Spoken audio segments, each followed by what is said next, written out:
The November rain hammered against the windows of Harrison Sound Studios, a modest recording facility tucked away in East Nashville. Robert Bobby. Harrison sat in the control room, his weathered hands resting on the mixing console that had been his refuge for the past decade. At 52, his once dark hair had gone mostly silver, and the lines around his eyes told stories of sleepless nights and buried grief. "Dad, you promised." Jennifer Harrison stood in the doorway, her arms crossed. At 28, she had inherited her father's stubborn determination and her mother's warm brown eyes. "You said if I got the tickets, you'd go." Bobby didn't turn around. His fingers traced the faders on the board, a nervous habit he'd developed years ago. "I said I'd think about it, Jenny. That's different from promising. It's George Strait, Dad. George freaking Strait. When's the last time you saw live music?" Jennifer moved closer, her voice softening. "When's the last time you left this studio after sunset?" The question hung in the air like smoke. Bobby knew the answer. It had been 3 years, 2 months, and 16 days since he'd attended any kind of social event. Not since the accident. Not since the night that had shattered his world and sent him retreating into this soundproofed sanctuary. "The Bridgestone Arena will be packed," he said quietly. 15,000 people. The noise, the crowds, the music, Jennifer finished for him. She pulled up a stool and sat beside him. "Dad, I'm worried about you. This isolation isn't healthy. Dr. Patterson says..." "Dr. Patterson doesn't understand." Bobby finally looked at his daughter, and the pain in his eyes made her heart ache. "Every song reminds me of her, every melody, every lyric. Your mother and I built this studio together. We produced hundreds of albums. And now..." Jennifer reached out and took his hand. Her father's fingers were calloused from years of playing guitar, though she couldn't remember the last time she'd heard him play. "Mom would want you to live, not just exist." She loved George Strait. Remember how she used to play Amarillo by morning every Saturday while making breakfast? A ghost of a smile crossed Bobby's face. She had a terrible singing voice, but refused to admit it. "The worst," Jennifer agreed, laughing softly. "But she sang anyway. She lived anyway." She squeezed his hand. "The festival starts at 7 tomorrow night. George is doing the opening. Just 3 songs, 10 minutes max. We can go late, stay in the back. If it's too much, we leave. No judgment, no pressure." Bobby was silent for a long moment, listening to the rain. Outside, Nashville's skyline glittered with neon signs advertising honky-tonks and recording studios. Music City never slept, but he had been sleeping through life for far too long. "Okay," he said finally, his voice barely audible. "But we sit in the back." Jennifer's face lit up. "Really? You mean it?" "I mean it." He stood up slowly, his knees protesting. "But if it gets to be too much, we leave immediately. I promise." Jennifer threw her arms around him, and for the first time in months, Bobby hugged her back without feeling like he might shatter. The next evening, Bobby stood in front of his bathroom mirror, adjusting the collar of a shirt Jennifer had bought him last Christmas. It still had the tags on it. He'd lost weight over the past few years, and the shirt hung a bit loose on his frame. Through the wall, he could hear Jennifer getting ready in her old bedroom, the one she'd moved back into 6 months ago when she realized her father was barely eating, barely sleeping, barely living. "You look good, Dad." Jennifer appeared in the doorway, wearing jeans, boots, and a vintage George Strait tour shirt from 1992. "Ready?" Bobby took a deep breath. "As ready as I'll ever be." The drive to the Bridgestone Arena took 20 minutes through downtown Nashville's Friday night traffic. Bobby gripped the passenger door handle as Jennifer navigated the crowded streets. his anxiety rising with each block. The city he'd once loved now felt overwhelming. Too loud, too bright, too alive. "Talk to me about the festival," Jennifer said, sensing his panic. "Who else is performing?" Bobby forced himself to focus. "Chris Stapleton is headlining. Luke Combs, Carrie Underwood, Miranda Lambert. It's a benefit concert for the Nashville Music Education Foundation." "Your foundation?" Jennifer reminded him gently. "Was my foundation," Bobby corrected. "I haven't been involved in 3 years. Rebecca Wilson still sends you updates every month. She told me they've provided instruments to over 5,000 kids since Mom died." "5,000, Dad? Because of what you and Mom started." Bobby felt his throat tighten.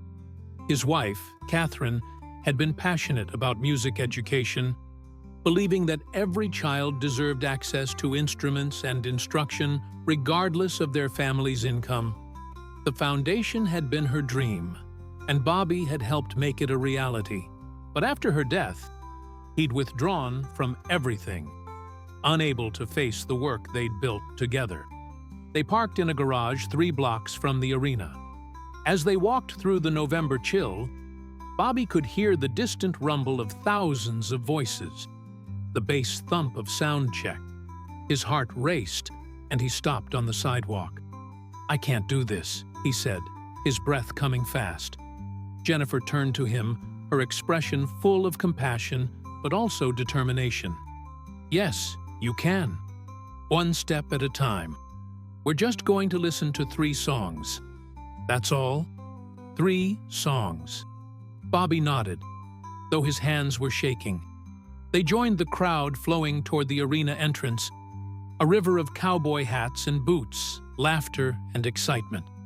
He felt like a ghost moving among the living, separate and untethered. Inside the arena, the scale of it all hit him like a physical force. 15,000 people packed into the bowl-shaped stadium, their energy electric and overwhelming. Jennifer had purchased tickets in the upper level, far from the stage, just as they'd planned. They climbed the stairs slowly, Bobby focusing on breathing, on putting one foot in front of the other. Their seats were in the back corner of Section 303, partially obscured by a speaker array, perfect for someone who wanted to hide. They sat down, and Bobby's hands gripped the armrests like a lifeline. "You okay?" Jennifer asked. "Getting there," he managed. The opening acts performed. Local Nashville talent, young artists trying to make their mark. Bobby barely registered them. His mind focused on staying calm, on not bolting for the exit. But then, as the 4th act finished, the lights dimmed completely. The crowd's roar intensified, and a spotlight illuminated center stage. A tall figure in a black cowboy hat walked out carrying an acoustic guitar, and the arena exploded. Bobby's breath caught in his chest. Even from their distant seats, he recognized that distinctive silhouette, that easy, confident stride. George Strait, the king of country music, stood at the microphone, waiting for the screaming to die down. At 73, he still commanded the stage with the same natural charisma that had made him a legend. His voice, when he finally spoke, was warm and genuine. "Good evening, Nashville. It's good to be home."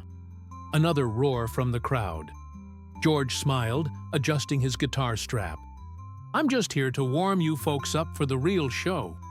Got 3 songs for you tonight. Then I'll get out of the way and let the young folks take over." He launched into Amarillo by Morning, and Bobby felt the world tilt.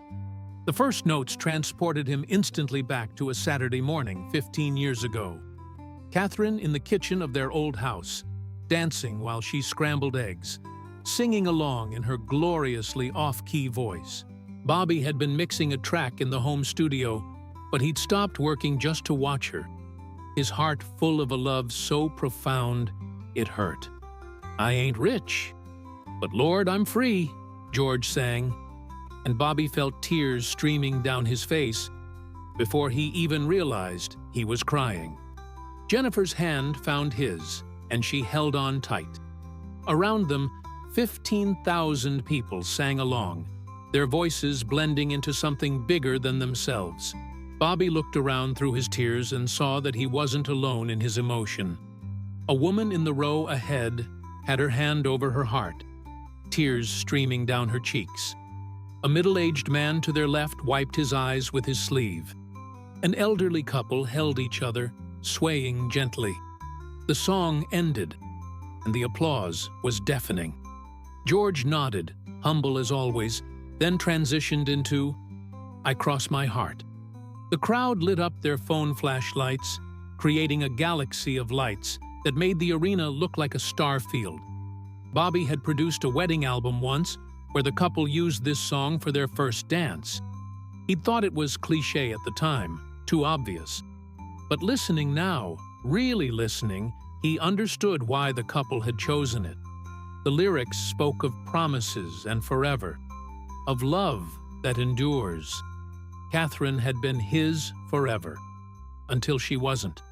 The car accident had been sudden, senseless. A drunk driver running a red light on a Tuesday afternoon? Catherine had been on her way to a foundation meeting. She'd died instantly, they'd told him. No pain. Bobby had never found comfort in that. The pain was all his, and it had never stopped. As George finished the second song, he paused. The arena had fallen into a reverent silence. Even from their distant seats, Bobby could see the emotion on the legend's face. "You know," George said into the microphone, "I was supposed to do 3 songs and get off this stage. But looking out at all of you, feeling this energy, I'm remembering why I fell in love with this in the first place. The connection, the community, the way music brings us together." The crowd erupted, sensing what might be coming. Shouts of, "One more!" and "Don't go!" echoed through the arena. George smiled, that iconic 1,000-watt smile. "What do you think? Should we do one more?" The response was instantaneous and overwhelming. 15,000 people on their feet, screaming, pleading, their voices combining into a wall of sound that shook the rafters. Bobby found himself standing too, his hand still in Jennifer's, his voice joining the chorus of people begging this legend to keep singing. George laughed, genuinely moved. "Well, when you put it that way." He adjusted his guitar, and the opening notes of "Check Yes or No" filled the arena. The crowd went wild. This wasn't a slow ballad. This was pure, joyful country music. People were dancing in the aisles, singing at the top of their lungs. Bobby watched a father lift his young daughter onto his shoulders so she could see better. He saw a group of college kids dancing together, arms linked. He saw couples holding each other, friends laughing, strangers becoming friends. And for the first time in 3 years, Bobby Harrison felt something other than grief. He felt alive. Vincent Rodriguez had been a paramedic for 27 years, and he'd seen just about everything Nashville's streets could throw at him. But standing in section 118 of the Bridgestone Arena, watching George Strait extend his 3-song appearance into what was becoming a full mini-concert, he felt tears streaming down his 49-year-old face without shame. "Vince, you good?" his wife Patricia asked, squeezing his hand. "Yeah," he said, his voice thick with emotion. "I'm good. Really good." They'd been married for 26 years, and Patricia knew him well enough to understand what this meant. The past 18 months had been brutal. The pandemic had taken its toll on first responders, and Vince had lost 3 colleagues to COVID-19. Then, 6 months ago, he'd been first on scene to a multi-vehicle accident on I-40, where he'd watched a young mother die despite his best efforts to save her. The nightmares had started after that. The guilt. The question that haunted every paramedic. Had he done enough? Dr. Anderson, the department psychologist, had diagnosed him with PTSD and recommended leave. But Vince had refused. What would he do with himself if he wasn't working? Being a paramedic wasn't just his job, it was his identity. Tonight was supposed to be a distraction, a date night that Patricia had insisted on. "We're going to see George Strait, even if it's just for 10 minutes, she'd said. "We're going to remember what joy feels like." George finished, "Check yes or no," and the crowd's response was so loud that Vince felt it in his chest. The legend stood there, clearly moved, his hand over his heart. "You folks are something special," George said into the microphone. "I came here tonight thinking I'd sing 3 songs and get out of your way. But you've reminded me why I do this, why any of us do this. Music heals, music connects, music reminds us we're not alone." The words hit Vince like a physical blow. We're not alone. He'd felt so alone these past months, drowning in memories of the people he couldn't save. Unable to talk about it, even with Patricia, because how could she understand? How could anyone who wasn't there understand? But looking around the arena, seeing 15,000 people united in this moment, tears on so many faces, voices raised in song, he realized that maybe he wasn't as alone as he thought. Maybe everyone carried their own weight, their own losses, their own battles. "One more?" George asked, and the crowd's answer shook the building. George launched into "All My Exes Live in Texas," and the mood shifted instantly from emotional to celebratory. The arena transformed into the world's biggest honky-tonk. People two-stepping in the aisles, laughing and singing along. Vince found himself laughing too, really laughing, for the first time in months. Patricia pulled him into the aisle, and they danced together like they used to, before the weight of the world had settled on his shoulders. Other couples joined them, and suddenly half of Section 118 was dancing, strangers bumping into each other and apologizing with big smiles. An elderly man in a vintage George Strait tour shirt from the 1980s grabbed Vince's hand. "Name's Walter Jenkins," he shouted over the music. "76 years old, and I've seen King George 43 times. "Vincent Rodriguez," Vince shouted back. "First time seeing him live." "Well, son, you picked one hell of a show for your first." Walter's grin was infectious. His wife, a tiny woman with silver hair, was dancing with Patricia, both of them laughing. When the song ended, George paused again. The crowd settled, sensing he might finally be wrapping up. But the energy in the room had changed. What was supposed to be a brief opening had transformed into something magical, something none of them wanted to end. "You know what?" George said. And even from their seats in Section 118, Vince could hear the emotion in his voice. "I haven't felt this alive on stage in years. My manager's probably having a heart attack right now." Laughter rippled through the crowd. "But I think we need to do a few more. What do you say?" The response was instantaneous chaos. People screaming, crying, hugging strangers. George Strait, who famously stuck to set lists and schedules, was going off script. For them, for this moment. George transitioned seamlessly into troubadour, and Vince felt his throat tighten again. The lyrics about following your passion, about staying true to yourself, about the journey being the reward, they resonated in a way he'd never expected. He'd become a paramedic because he wanted to help people, to make a difference. But somewhere along the way, the job had started taking more than it gave. The trauma, the loss, the impossible choices, they'd been eating away at him. But standing here, surrounded by music and community and pure human joy, he remembered why he'd started. He remembered the lives he had saved, the families he'd helped, the difference he'd made. "Thank you," he whispered to Patricia, pulling her close. "For what?" she asked. "For dragging me here. For not giving up on me. For knowing what I needed, even when I didn't." Patricia's eyes filled with tears. "We're going to get through this, Vince. Together. We're going to find our way back." "I know," he said. And for the first time in months, he believed it. 3 sections over, in the lower bowl, 26-year-old Annie Foster stood with her hands over her mouth, mascara streaking down her cheeks.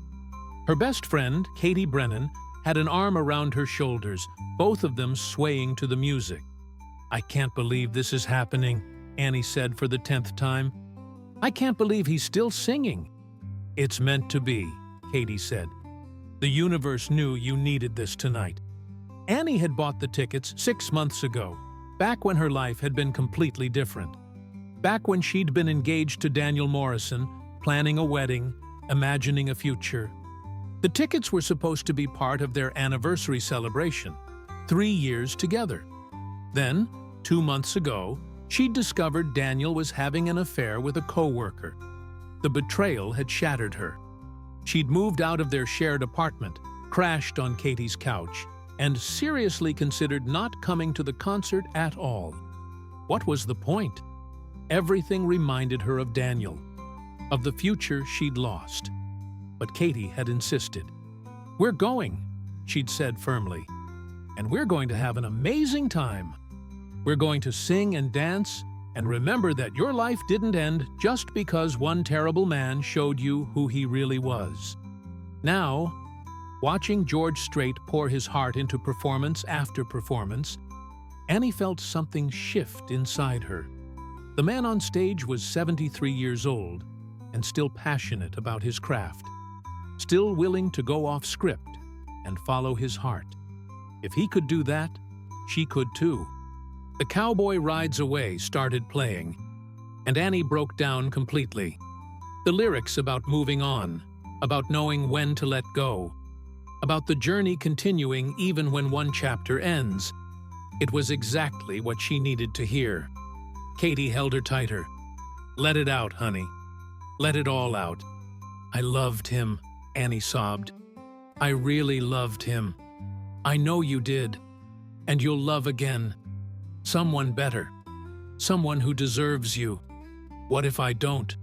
What if he was my chance and I missed it?" Katie turned Annie to face her, hands on her shoulders. "Look around you, Annie. Look at all these people experiencing this moment together. Look at how one man's music can bring 15,000 strangers together and make them feel connected. The world is full of possibilities, full of second chances, full of moments like this that you never saw coming." Annie looked around through her tears. She saw couples holding each other, yes, but she also saw groups of friends dancing together, solo concert goers singing at the top of their lungs, families making memories, people of all ages, all backgrounds, all stories, united in this shared experience. And she realized Katie was right. Her life wasn't over. This wasn't the end of her story. It was just a plot twist, a redirection. The journey continued. George finished "The Cowboy Rides Away," and the crowd went wild. He'd now performed 7 songs, more than double what he'd planned. His manager must be losing his mind backstage, but George looked happier than Annie had ever seen him in interviews or videos. "Nashville," George said, his voice warm with affection. "You've given me something special tonight. You've reminded an old country singer why he fell in love with music in the first place. This one's for everyone who's ever had to find the courage to start over, to take that first step into an uncertain future." He played "I Can Still Make Cheyenne," and Annie felt her heart swell. The song was about choices, about paths not taken, about the courage to keep moving forward even when you've lost something precious. It was her anthem now. She pulled out her phone and texted her sister. "I'm going to be okay. I don't know how or when, but I'm going to be okay." The response came immediately. "I know you are. Love you." Katie saw the exchange and smiled. "Ready to start your next chapter?" Annie wiped her eyes and nodded. "Ready?" In section 201, Rachel Morgan couldn't stop smiling. The 43-year-old music journalist had covered hundreds of concerts in her career. But this was something different, something special. She'd been recording voice notes on her phone between songs, capturing her thoughts for the article she knew she had to write. 8 songs now, she spoke quietly into her phone during a brief pause as George tuned his guitar. What was scheduled as a 3-song opening has transformed into an impromptu concert that's already trending on social media. The hashtags George Strait Nashville and King George are blowing up Twitter. Fan-shot videos are going viral. This is music history happening in real time. Her editor at Rolling Stone had given her the assignment reluctantly. A 3-song opening? Rachel, that's barely worth a paragraph. But Rachel had insisted. George Strait didn't do many appearances these days, and when he did, they were significant. She'd had a hunch this would be worth covering. Now, watching the legend connect with the crowd in a way she'd rarely witnessed, she knew this wasn't just a concert review. This was a story about the power of music to transcend expectations, to create community, to heal. Her phone buzzed with a text from her daughter, Lily. "Mom, George Strait is trending. Are you there? Are you seeing this?" Rachel texted back, "Front row seat to history, sweetheart. Wish you were here. Take videos! This is insane!" Rachel did exactly that, capturing the crowd's reaction as George launched into Give It Away. The song's themes of loss and moving on resonated through the arena. And Rachel noticed something remarkable. People were comforting strangers. A young woman crying was being hugged by an older couple she'd clearly just met. A group of college kids had linked arms with a veteran who'd been standing alone. Barriers were dissolving. This was what music was supposed to do, Rachel thought. It was supposed to break down walls, create connections, remind people of their shared humanity. In an increasingly divided world, this arena full of people from different backgrounds, different generations, different walks of life, was united in this moment. George finished the song and took a long drink of water. He was 73 years old and had now been performing for nearly 40 minutes, 10 times longer than planned. But he showed no signs of stopping. "I want to tell you folks something," George said, and the crowd quieted immediately. "I've been doing this for a long time, longer than some of you have been alive." Laughter rippled through the arena. And somewhere along the way, concerts became business. Schedules, set lists, everything planned to the minute. Which is fine. It's professional. It's what's expected. But tonight I'm remembering what it was like when I started. When it was just me and my guitar and people who wanted to hear music. No fancy lights, no pyrotechnics, just songs and stories and connection. Rachel was recording every word. This was gold. "So I want to thank you," George continued, "for reminding me why I do this, for your energy, your passion, your beautiful voices singing along. You've given me a gift tonight."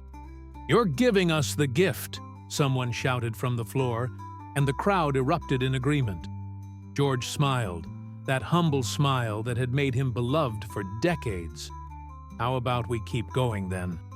I've got all night if you do." The response was thunderous. Rachel watched as people around her high-fived strangers, as tears flowed freely, as pure joy radiated through the arena. She thought about all the negative headlines she'd written lately, all the division and anger that dominated the news cycle. But this was the story that needed to be told. People still craved connection. Community still mattered. Music still had the power to unite.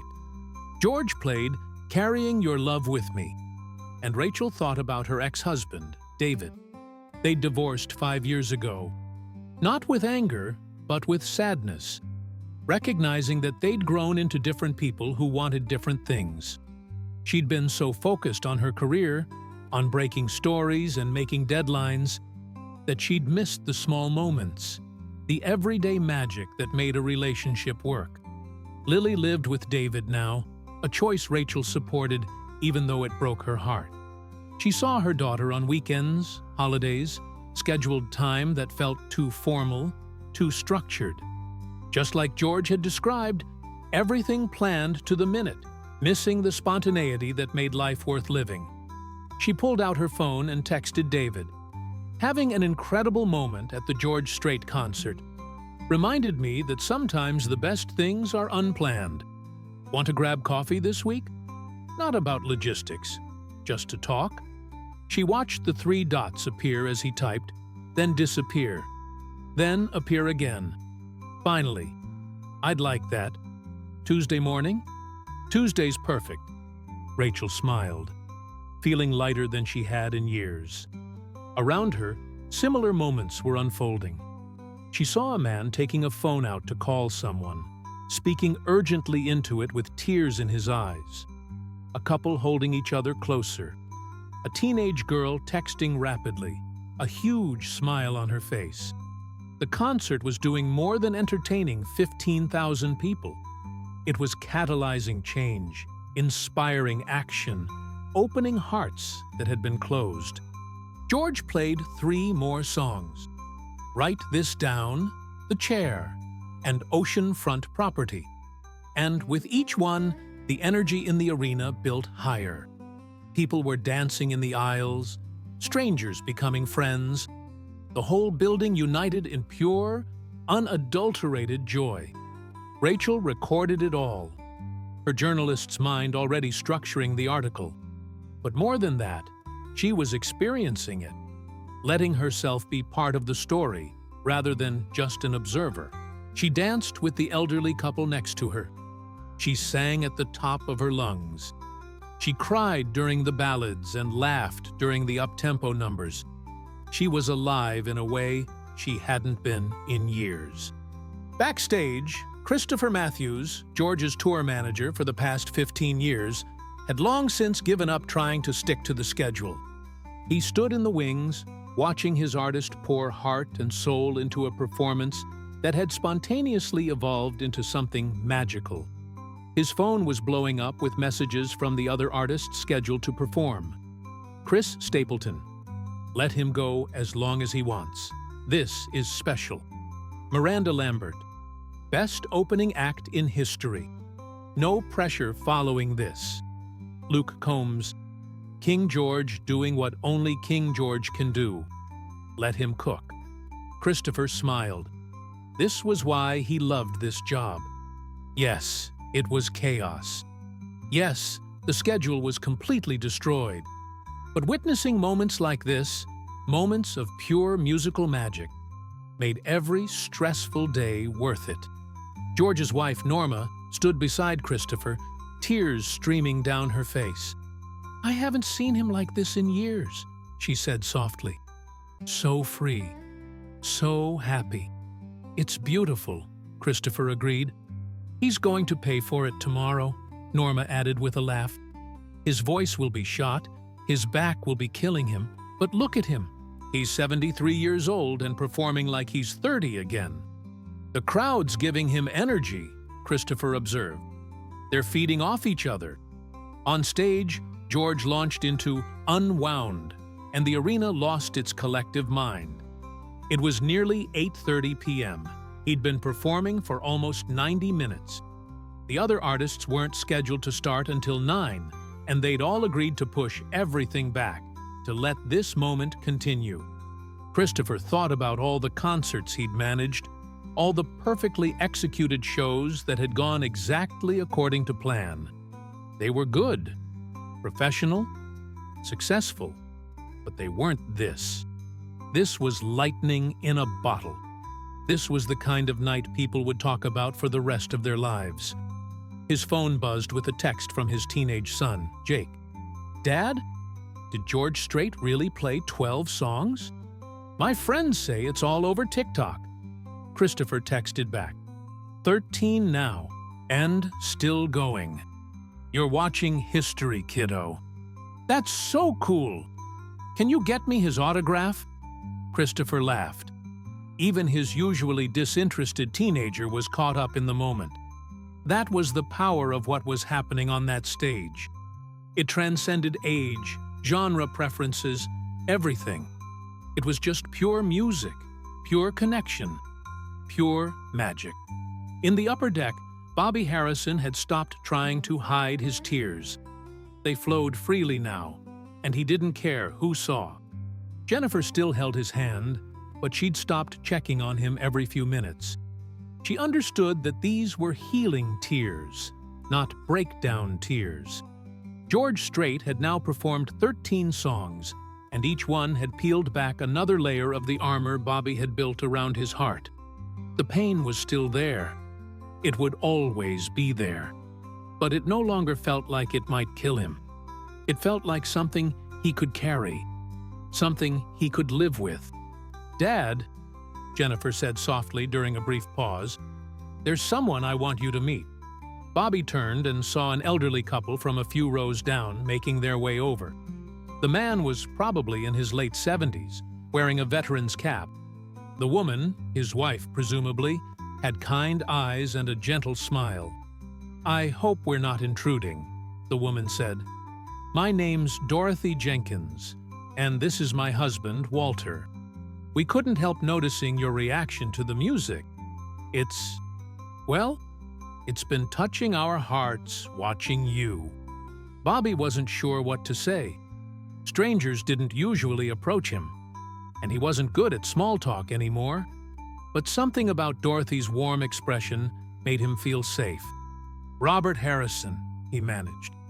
"Bobby, this is my daughter, Jennifer. Pleased to meet you both," Walter said, his handshake firm despite his age. "That wedding ring on your finger. You wear it on a chain around your neck. Lost someone, didn't you?" Bobby's hand went automatically to the gold band that hung beneath his shirt. He'd stopped wearing it on his finger 2 years ago, when the weight of it became too much. But he couldn't take it off completely, so he wore it close to his heart instead. "My wife, Catherine," Bobby said quietly. 3 years ago. Car accident." Dorothy's eyes filled with tears. "I lost my first husband in Vietnam," she said. 1968. I was 22 years old, with a baby girl at home. I thought my life was over."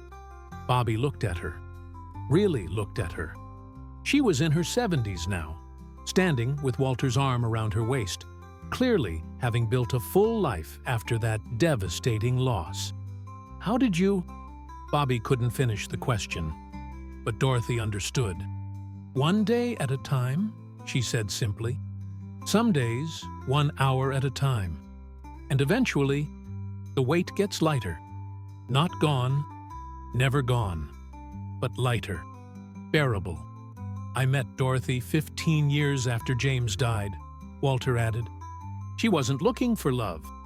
I wasn't looking for love, but there it was anyway. Different from what came before, but no less real. George started playing I Saw God Today, and the timing was so perfect it felt ordained. The song was about finding grace in everyday moments, about recognizing the sacred in the ordinary. Bobby listened to the lyrics about a father seeing his child for the first time, about recognizing God's presence in life's beautiful moments. "Catherine believed in signs," Bobby said suddenly. "She believed the universe sent messages if you were open to receiving them. I always thought it was nonsense." "And now?" Dorothy asked gently. Bobby looked around the arena, at the 15,000 people united in this unexpected moment, at his daughter, who'd refused to give up on him, at these two kind strangers who'd felt compelled to reach out to someone in pain, at George Strait, who'd gone completely off script to follow his heart. "Now, I'm not so sure," Bobby admitted. Jennifer squeezed his hand. "Mom would have loved this. She would have been dancing in the aisles, singing off-key, embarrassing us both." Bobby laughed, a real laugh that came from somewhere deep inside. "She would have. God, she really would have." "Tell me about her," Dorothy said, and the four of them sat down together. Bobby started talking, and the words came easier than they had in years. He told them about meeting Catherine at a music festival in 1995, about their first date at a tiny Mexican restaurant that had since closed down, about the way she'd light up when discovering new artists, about her terrible singing voice and her big heart and her dreams of giving every child access to music education. Walter and Dorothy listened, laughing at the funny stories and wiping tears during the sad ones. Jennifer filled in details Bobby had forgotten, and together they painted a picture of a woman who'd lived fully and loved deeply. "She sounds incredible," Dorothy said. "And Bobby, she's still with you, in the work you did together, in your daughter, in the foundation that's still helping kids. That kind of love doesn't die. It transforms." George finished "I Saw God Today" and transitioned into "Love Without End, Amen," a song about a father's unconditional love for his son. Bobby thought about his relationship with Jennifer, how their roles had reversed over the past 3 years, with her becoming the caretaker while he fell apart. "I've been a terrible father," Bobby said, looking at Jennifer. "I've been so lost in my own grief that I forgot you lost her too. Your mother. You lost your mother, and instead of helping you through it, I abandoned you." Jennifer's tears came fast. "Dad, no, you didn't abandon me. I did. I closed myself off. I locked myself in that studio and disappeared. You were 25 years old and you'd just lost your mom, and I wasn't there for you." "You were there," Jennifer insisted. "Maybe not in the way either of us expected, but you were there. You're still here, and that's what matters." Bobby pulled his daughter into a hug, really holding her for the first time in years. "I'm sorry. I'm so sorry. I'm going to do better. Starting now, I'm going to do better." "We'll do better together," Jennifer said. "No more isolation. No more hiding." "No more hiding," Bobby agreed. Dorothy and Walter stood up to give them privacy, but Bobby reached out and stopped them. "Thank you for sharing your story, for reminding me that there's life after loss." "There's more than life," Dorothy said with a warm smile. "There's joy. There's purpose. There's love. It's all still out there, Bobby. You just have to be brave enough to reach for it." As they returned to their seats, George Strait announced he'd be playing just a few more songs. The crowd groaned good-naturedly, not wanting the magic to end. But everyone understood that even legends had limits. Bobby sat back down next to Jennifer and realized something profound. He was ready. Ready to rejoin the world. Ready to reconnect with the foundation he and Catherine had built. Ready to produce music again. Ready to live, not just exist. The isolation hadn't protected him from pain. It had just prevented him from healing. But tonight, surrounded by strangers who felt like friends, listening to music that spoke to his soul, he'd finally taken the first real step forward. Catherine would be proud. George Strait stood at center stage, guitar in hand, looking out at the sea of faces before him. He was exhausted, his voice starting to show the strain of an hour and 45 minutes of singing. But he'd never felt more alive. "You know," he said into the microphone, "when I agreed to do this opening tonight, I thought I'd sing 3 songs, wave goodbye, and get out of your way. But you folks, you reminded me what this is all about. So I want to do something special for the last song." The crowd buzzed with anticipation. George gestured to the wings, and Christopher Matthews appeared, rolling out a chair. George sat down slowly. His back was definitely going to hate him tomorrow, and adjusted his guitar. This last one is for everyone who's ever loved and lost, for everyone who's carrying pain but finding the courage to keep going, for everyone who thinks their best days are behind them. They're not. Your story isn't over. Not by a long shot. He played the opening notes of Carrying Your Love With Me, but this time it was different. Slower, more intimate. Just a man and his guitar and 15,000 people hanging on every word. Bobby Harrison, up in section 303, felt his heart swell. This song had played at Catherine's funeral. His daughter had chosen it, saying it represented how Mom's love would stay with them always.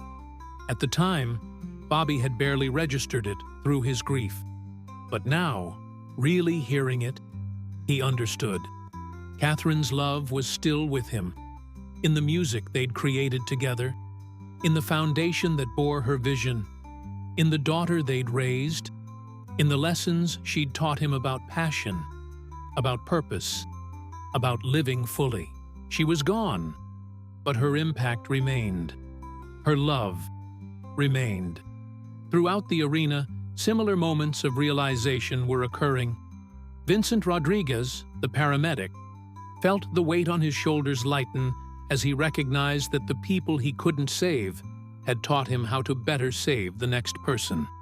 His failures weren't the end of his story. They were part of his journey toward becoming better, more compassionate, more skilled. Annie Foster, still recovering from her broken engagement, realized that Daniel's betrayal had freed her from a future that wasn't right for her.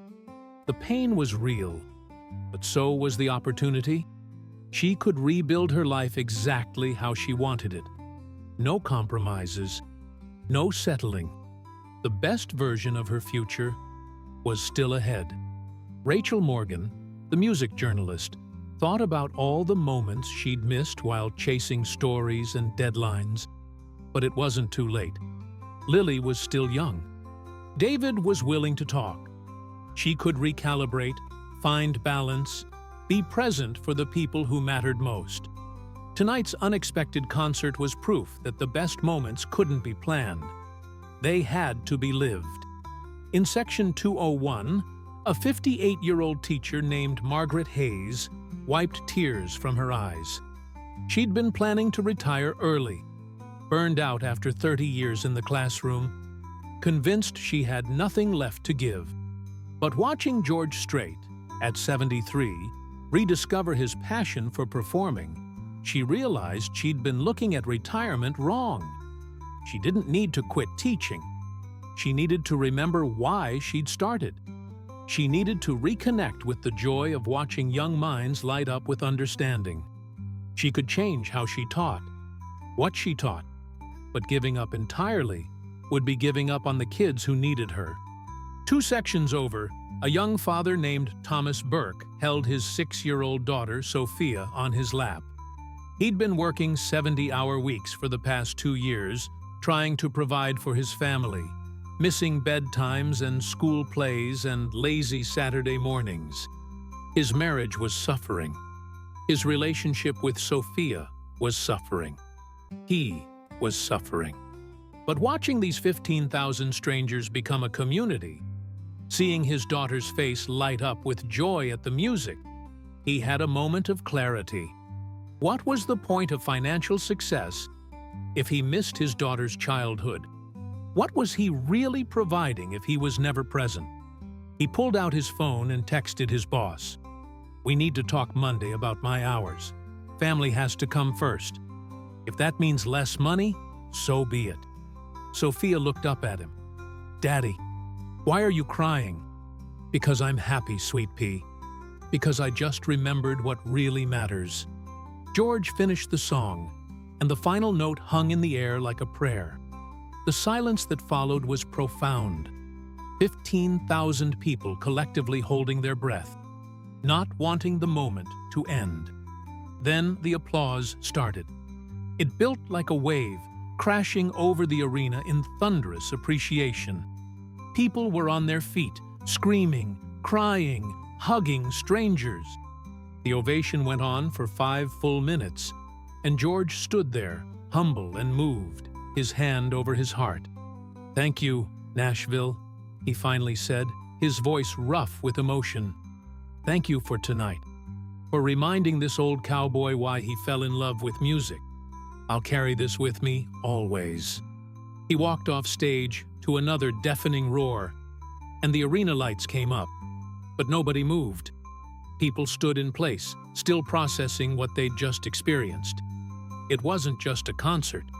It was a moment of collective healing, of community, of remembering what it meant to be fully human. Bobby Harrison stood slowly, his legs stiff from sitting, but his heart lighter than it had been in years. Jennifer hugged him tight. "Ready to go home?" she asked. "Actually," Bobby said, "I think I'm ready to go to the foundation office Monday morning. It's time I got back to work. Time I honored your mother's legacy properly." Jennifer's smile could have lit up the whole arena. She would love that, Dad. She would love that so much. They made their way toward the exit, joining the slow flow of people reluctant to leave. Bobby found himself talking to strangers, smiling, making connections. The armor he'd built around himself was cracking, and instead of feeling vulnerable, he felt free. In Section 118, Vincent and Patricia Rodriguez walked hand in hand toward their car. "I'm going to call Dr. Anderson Monday," Vince said. "Really commit to therapy this time. Really work through this PTSD. Tonight showed me what I've been missing by staying stuck in my pain." "I'm proud of you," Patricia said, squeezing his hand. "We'll get through this together." "Together," Vince agreed. Annie Foster and Katie Brennan stopped at a late-night diner on the way home, still buzzing with energy from the concert. "I'm going to delete Daniel's number," Annie announced, "and I'm going to take that job offer in Denver. Fresh start, new city, new possibilities." "I'll help you pack," Katie said immediately. "Road trip to Colorado. You're the best friend ever." "I know," Katie said with a grin. "Now eat your pancakes and tell me about the cute guy in Section 119 who was totally checking you out during the chair." Annie laughed, and it felt good. Natural. Real. She was going to be okay. Rachel Morgan sat in her car in the parking garage, typing furiously on her laptop, trying to capture every detail while it was still fresh. Her article would be published in Rolling Stone 3 days later, titled, "When the King Stayed, George Strait's Unplanned Nashville Miracle." It would be shared millions of times, commented on by celebrities and everyday people alike, and win her a nomination for Feature Writing of the Year. But more important than the professional success was the personal breakthrough. She'd texted Lily on the way to the car. "I love you so much. Let's do something fun next weekend. Just us. No phones, no schedules, just quality time together." Lily's response, "Yes! Can we go to that pottery class I've been wanting to try?"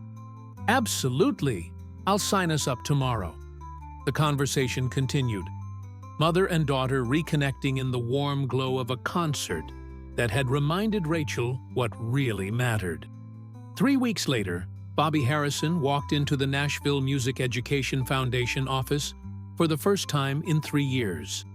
Rebecca Wilson, the executive director who'd kept the organization running in his absence, looked up from her desk and burst into tears. "Bobby," she said, coming around to hug him, "you're here. You're really here." "I'm here," he confirmed, "and I'm ready to work, if you'll have me back." "Have you back?" "Bobby, this is your foundation as much as Catherine's. We've been waiting for you." They spent the morning going over programs, reviewing budgets, discussing expansion plans. Bobby's mind, dormant for so long, came alive with ideas. They could partner with more schools, create summer programs, develop scholarships for music education majors. The possibilities were endless. During lunch, Bobby's phone buzzed with a text from Dorothy Jenkins, the woman he'd met at the concert. They'd exchanged numbers that night and had been texting regularly. "Thinking of you today. How's the first day back?" Bobby smiled and replied, "Better than I could have imagined. Thank you for your encouragement. You and Walter were right. There's life after loss. There's more than life, Bobby. There's joy. Now go find it." Bobby put his phone away and looked around the office. At the photos of kids holding instruments they'd received through the foundation, at the newspaper clippings celebrating the program's successes, at the picture of Catherine on his desk, her smile as bright as the day they'd married. "I'm finding my way back, Cat," he whispered to the photo. "It's taking time, but I'm getting there." He could almost hear her response. "I never doubted you for a second." That evening, Bobby did something he hadn't done in 3 years. He picked up his guitar. His fingers were clumsy at first. The calluses long since softened. But muscle memory returned. And soon he was playing Amarillo by Morning, the song that had started his healing journey at the Strait concert. Jennifer heard the music from her room and came to stand in the doorway, tears streaming down her face. Her father was playing again, really playing, with feeling and passion and love. He was coming back to life. Bobby looked up and saw her. "Want to help me write something? I'm thinking a song for the foundation. Something about music's power to heal, to connect, to transform lives." Jennifer grabbed her own guitar, her mother's old acoustic, and sat down beside him. "Let's do it." They played together into the night, father and daughter reconnecting through music, just as 15,000 strangers had connected through music 3 weeks earlier. The notes they created weren't perfect, but they were real, honest, full of hope, and somewhere in heaven, or wherever souls go when they leave this world, Catherine Harrison smiled. The video footage from that night at the Bridgestone Arena was shared millions of times across social media platforms. Fan-shot clips of Strait's extended performance became viral sensations. People commented about where they were when they watched it, how it made them feel, what it inspired them to do. A paramedic in California watched the videos and decided to finally seek help for his PTSD. A teacher in Maine reconsidered her early retirement. A young woman in Texas deleted her ex-boyfriend's number and applied for her dream job. A father in Oregon restructured his work schedule to spend more time with his kids. A widower in Florida picked up his guitar for the first time since his wife's death. The ripple effects of that single, spontaneous concert spread far beyond the 15,000 people who were physically present. Music had always had that power to connect, to heal, to transform. But usually those transformations happened quietly, privately. This time, because of social media and viral videos and the collective desire to share something beautiful, the transformations became public, visible, inspiring. Strait, when asked about the concert in interviews, always got emotional. "I went to Nashville thinking I'd do my job and leave," he'd say. "But that crowd, they reminded me why I started doing this 50 years ago. They gave me a gift, and I'm grateful for it every single day." His manager, Christopher Matthews, framed a photo from that night and hung it in his office. Whenever he got stressed about schedules and logistics and the business side of music, he'd look at that photo, George on stage, guitar in hand, connected to 15,000 people in a moment of pure musical magic, and remember what it was all really about. The other artists scheduled to perform that night, Chris Stapleton, Miranda Lambert, Luke Combs, Carrie Underwood, all put on incredible shows. But they were the first to admit that George had set an impossible standard. "How do you follow the king going off script?" Luke Combs joked in an interview. "You don't. You just do your best and hope some of that magic rubs off." The Nashville Music Education Foundation, energized by Bobby Harrison's return, expanded its programs and doubled its reach within a year. Bobby and Jennifer worked together to create a scholarship program specifically for young people who'd experienced loss, giving them access to music education as a healing tool. They named it the Katherine Harrison Memorial Scholarship. At the first scholarship awards ceremony, Bobby stood at the podium and told the story of the George Strait concert. He talked about being lost in grief, about his daughter's persistence, about how 3 songs that became 18 songs had opened his heart again. "I learned something that night," Bobby continued, looking out at the young scholarship recipients. "I learned that music doesn't just entertain us. It heals us. It connects us to each other and to ourselves. It reminds us that we're not alone in our pain, in our joy, in our journey. And that's what this foundation is all about, giving you the tools to heal, to express, to connect through music." He paused, emotion catching in his throat. "My wife believed that every child deserved access to music education. She believed that music could change lives. That night at the Bridgestone Arena, I witnessed 15,000 people having their lives changed by music. Some changes were small, some were profound, but every single person left that building different than they entered. That's the power you now hold in your hands. Use it wisely. Use it generously. Use it to heal yourself and others." The applause was thunderous, and Bobby stepped away from the podium with Jennifer by his side. Together, they'd turned their grief into something beautiful, something that would outlive them both. 1 year after the concert, the Bridgestone Arena hosted an anniversary event, a night to remember, celebrating music's power to heal. Brought together many of the people whose lives had been touched that night. Vincent Rodriguez attended with his wife Patricia. He'd completed 6 months of intensive therapy and had returned to work with new boundaries and better coping mechanisms. He'd also started a peer support group for first responders dealing with PTSD. 23 people attended the first meeting. Within 6 months, there were chapters in 4 cities. "That concert saved my life," Vincent told a reporter filming a documentary about the event. "I was drowning, and I didn't even realize it. But that night reminded me that healing is possible. Connection is possible. Joy is possible." Annie Foster flew in from Denver, where she'd relocated and was thriving in her new job as a marketing director for a tech startup.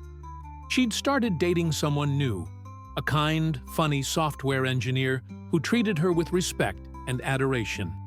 They weren't rushing anything, just enjoying getting to know each other.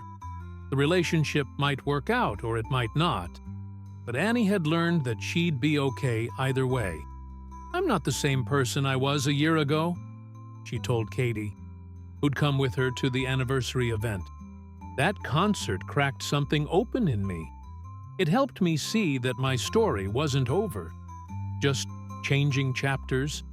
Rachel Morgan's article about the concert had indeed been nominated for several journalism awards, and she'd used the momentum to pivot her career slightly. She still wrote for Rolling Stone, but she'd also started a podcast called Music and Meaning that explored the intersection of music, emotion, and healing.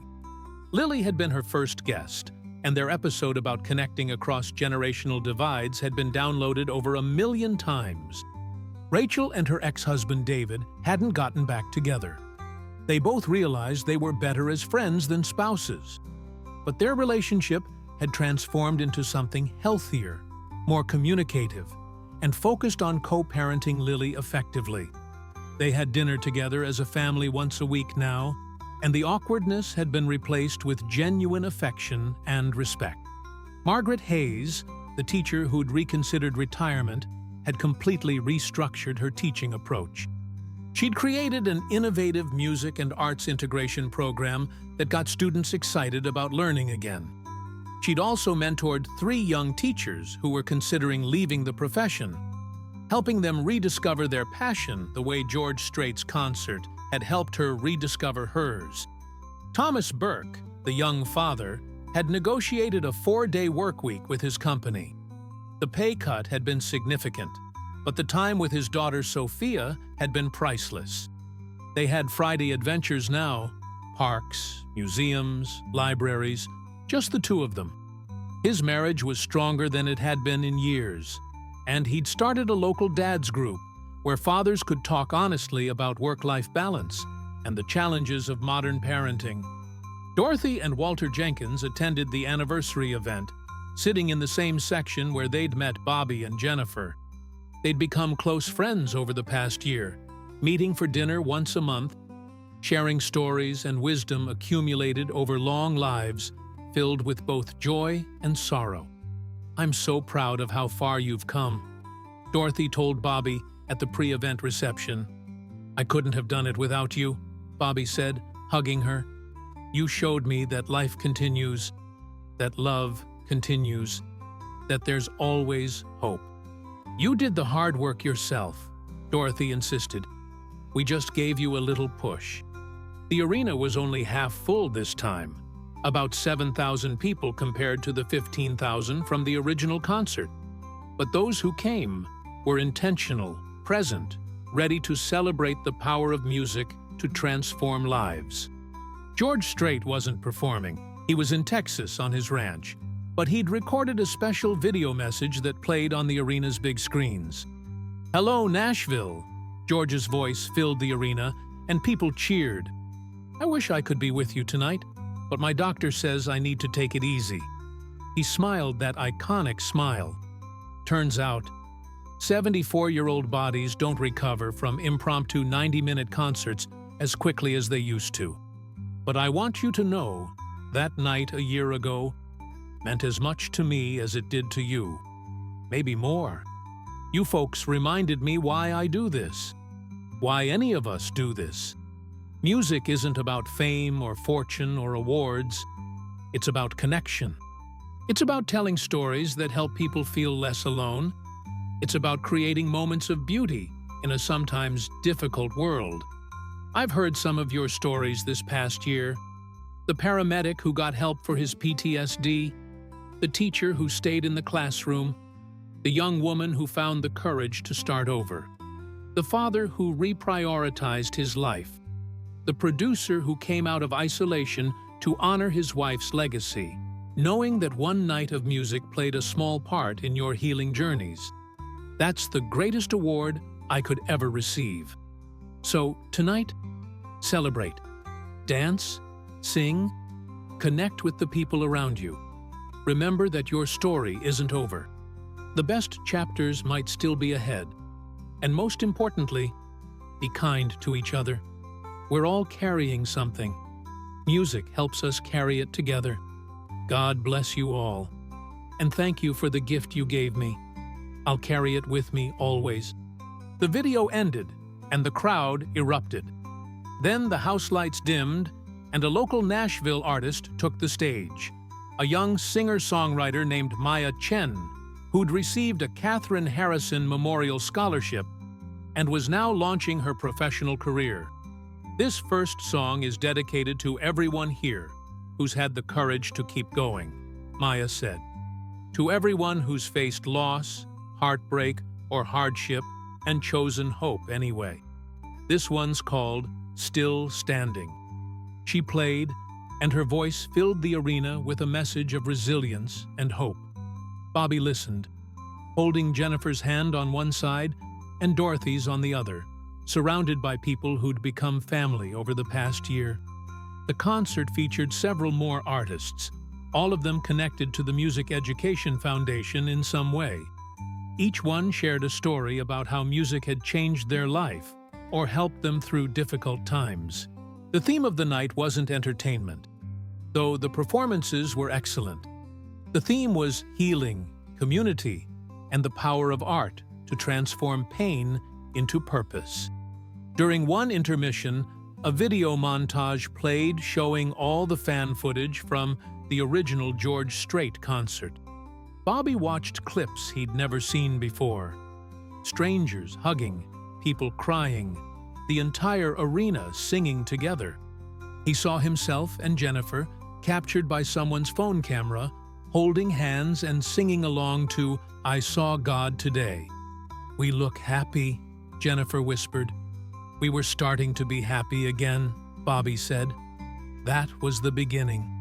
The final performer of the night was a surprise: Bobby Harrison himself.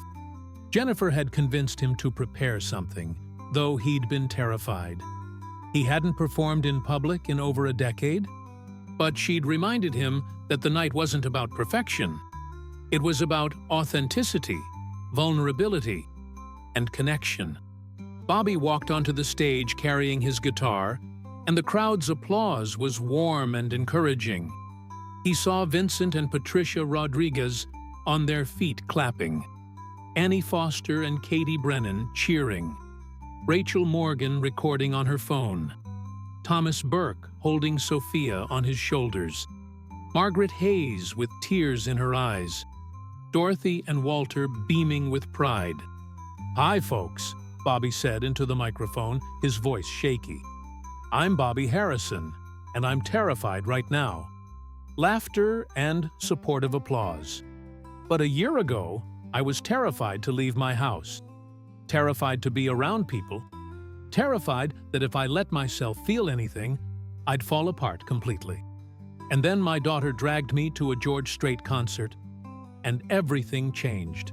He told his story, the abbreviated version, about Catherine's death, his isolation, the concert that cracked his heart open, the journey back to life. People listened in rapt silence. "So I wrote a song," Bobby continued. "Jennifer helped me. It's about loss, but it's also about hope. It's about the people who refuse to give up on us, even when we've given up on ourselves. It's called You Held the Light." He started playing, and his fingers only trembled slightly. The song was simple, just guitar and voice. But the lyrics were powerful. They told the story of someone lost in darkness, and the people who held the light until that person could find their way back. It was about Jennifer, about Dorothy and Walter, about the strangers at the concert who'd made him feel less alone. The chorus was particularly moving. "When I couldn't see tomorrow, when the pain was all I knew, you held the light steady until I found my way to you. You didn't let the darkness win. You didn't let me fall. You held the light. You held the light until I could see at all." By the second verse, the entire arena was silent, hanging on every word. Bobby's voice cracked occasionally, but he kept singing. This wasn't about technical perfection. This was about truth, about healing, about transformation. When he finished, the silence lasted for several heartbeats. Then the applause started, building into a standing ovation that lasted several minutes. Bobby stood there, overwhelmed, his guitar hanging from his shoulder, tears streaming down his face. Jennifer joined him on stage and hugged him tight. "Mom would be so proud," she whispered in his ear. "I hope so," Bobby said. "God, I hope so." After the concert, many attendees gathered at a nearby restaurant that had stayed open late specifically for the event. Tables were pushed together, strangers became friends, stories were shared over coffee and dessert. Vincent Rodriguez found himself sitting next to Thomas Burke, the young father. They discovered they lived in the same neighborhood and made plans to grab lunch the following week. Vincent mentioned his first responder support group, and Thomas asked if there was something similar for people dealing with general anxiety and depression. By the end of the conversation, they were planning to start a community wellness group together. Annie Foster and Rachel Morgan ended up in an animated conversation about women in male-dominated industries. They exchanged business cards and email addresses. 3 months later, Rachel would interview Annie for her podcast, and the episode about rebuilding after betrayal would become one of the show's most popular. Margaret Hayes talked with several of the scholarship recipients about teaching, about finding purpose, about staying passionate in challenging careers. She became a mentor to two of them, helping guide them toward education degrees. Both would eventually join her school district and become beloved teachers in their own right. Bobby and Jennifer sat with Dorothy and Walter, along with Rebecca Wilson from the foundation and Maya Chen, the young artist who'd opened the anniversary concert. "I have an idea," Rebecca said, her eyes bright with excitement. "What if we made this an annual event? A concert celebrating healing through music. We could raise funds for the foundation, give our scholarship recipients a platform to perform, and create community around these themes." "I love it," Jennifer said immediately. "We could invite people to share their stories, create space for connection and support. We could partner with mental health organizations," Vincent suggested, overhearing from a nearby table. "Make resources available for people dealing with grief, trauma, depression." "A music and wellness festival," Rachel added, her journalist mind already structuring the story. "That's brilliant." Bobby looked around the restaurant at all these people who'd been strangers a year ago. Now they were a community, connected by music and healing and shared experience.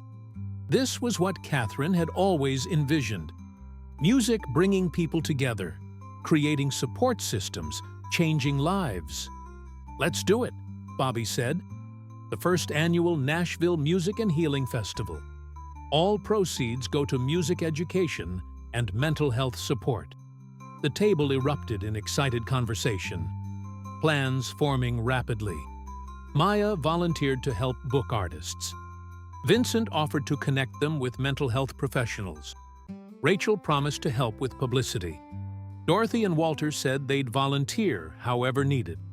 Jennifer looked at her father and saw something she hadn't seen in years: pure, uncomplicated joy. He was engaged, excited, thinking about the future instead of being trapped in the past. He was living again.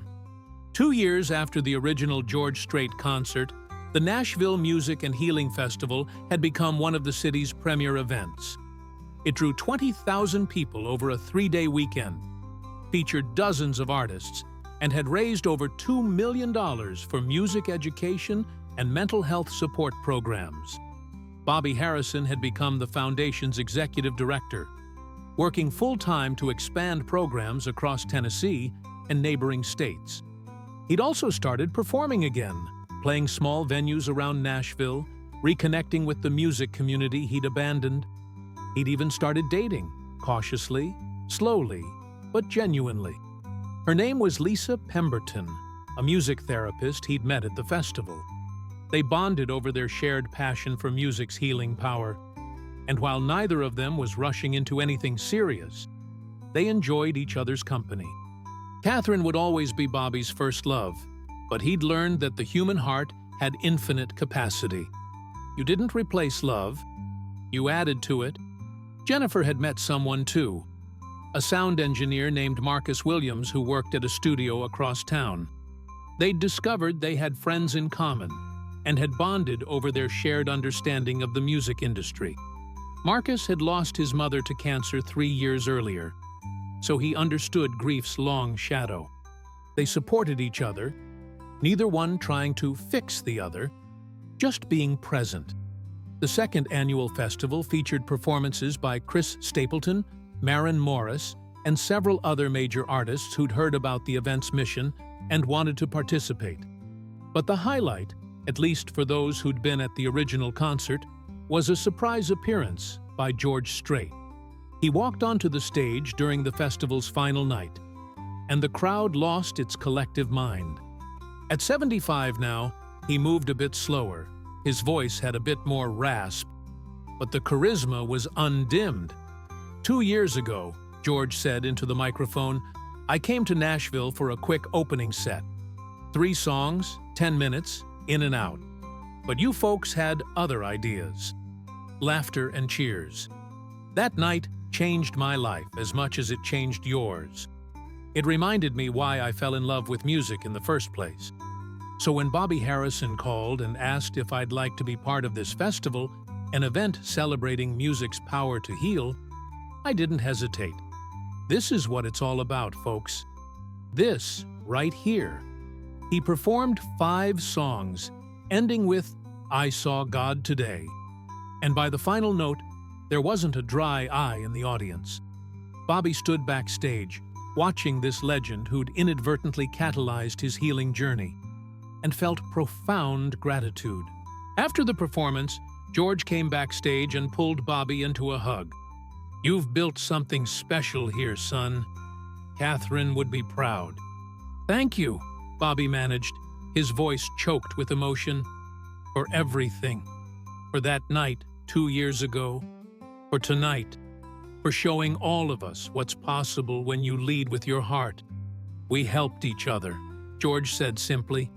"That's what music does. It connects us, heals us, reminds us we're not alone."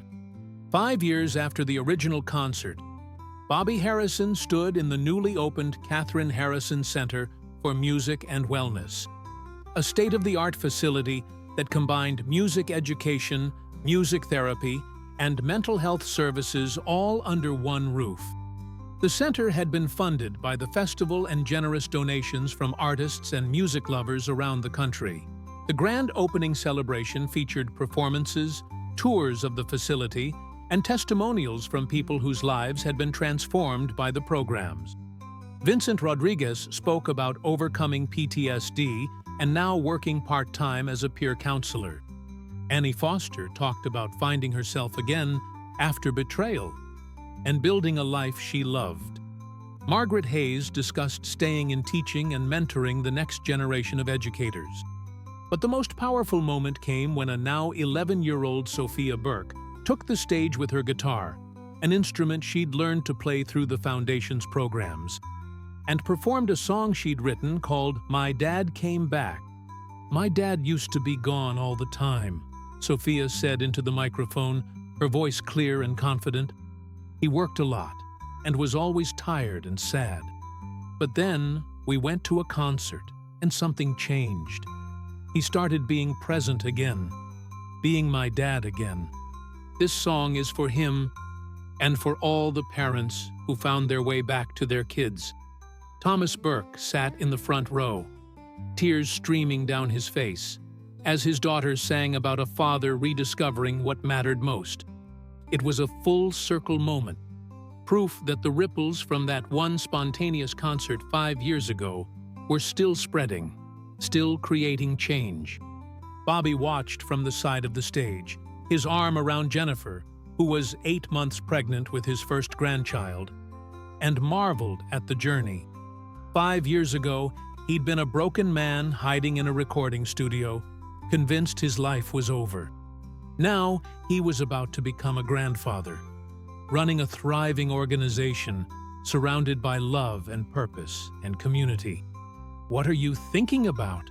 Jennifer asked softly. "I'm thinking about signs," Bobby said. "Your mother always believed in them.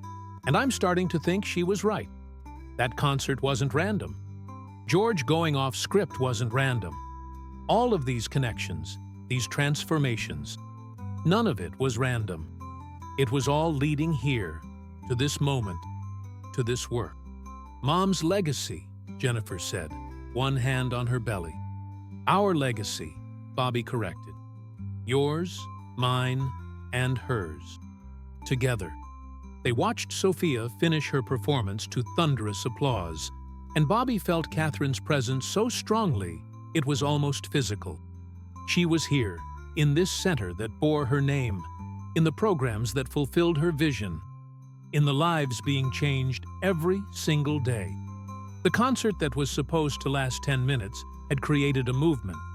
It had reminded thousands of people that healing was possible, that connection mattered, that music had the power to transform pain into purpose.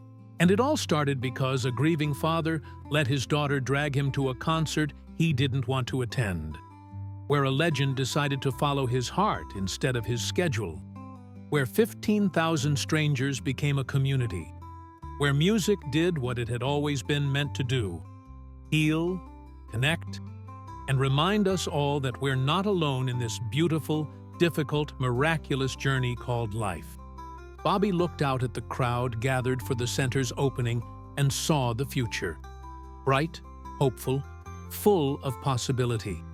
The pain of losing Catherine would never completely disappear, but it had been transformed into something beautiful, something that would outlive them all. And somewhere, he was certain, Catherine was smiling.